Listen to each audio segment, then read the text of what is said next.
एक बार एक वैज्ञानिक ने एक टिड्डे को पकड़ा और उसे अपनी आवाज पर छलांग लगाना सिखाया।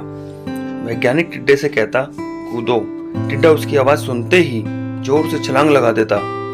अब वह वैज्ञानिक था तो प्रयोग करना बनता ही था। उन्होंने टिड्डे की छलांग पर प्रयोग किया। वैज्ञानिक ने उसकी एक टांग तोड़ दी और फिर बोला, कूदो। अब टिड्डे की छलांग की दूरी कम हो गई। वैज्ञानिक ने उसकी दूसरी टांग तोड़ दी और फिर बोला, कूदो। टिड्डे की छलांग और कम हो गई।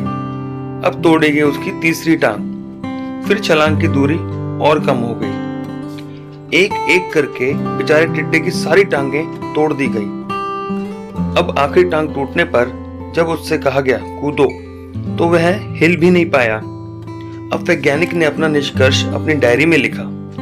जानते हो उसने क्या लिखा? जब टिड्डे की एक टांग तोड़ी गई तो वह थोड़ा बहरा हो गया। जब उसकी दूसरी टांग तोड़ी गई तो वो और बहरा हो गया।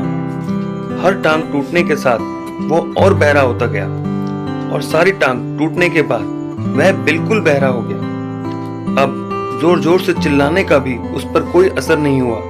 वो तो अपनी जगह से हिला तक नहीं, छलांग लगाना तो दूर की बात थी। इस कहानी को सुनकर सभी को ऐसा ही लग रहा है ना कि क्या मूर्ख वैज्ञानिक था, इतनी सीधी सी बात उसे समझ में नहीं आई। या कुछ लोग तो ये भी सोच रहे होंगे कि ये तो किसी बच्चे को भी पता है कि टिड्डे की छलांग उसकी टांग टूटने की वजह से कम होती जा रही थी, ना कि वह बहरा हो गया था। दोस्तों, हम सभी जीवन में कई बार ऐसे ही मूर्ख बन जाते हैं। कई बार जीवन में दो घटनाएं एक साथ ऐसे घटती हैं कि उनका एक दूसरे से कोई संबंध होता ही नहीं, फिर भी ऐसा लगता है कि गहरा संबंध है। कभी कभी दिखता कुछ और है लेकिन समझ और कुछ आता है और वास्तव में होता कुछ और है।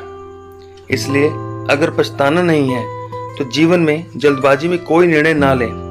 हमेशा सूझबूझ का इस्तेमाल करें, सावधानी बरतें, नतीजे सोच विचार कर ही निकालें।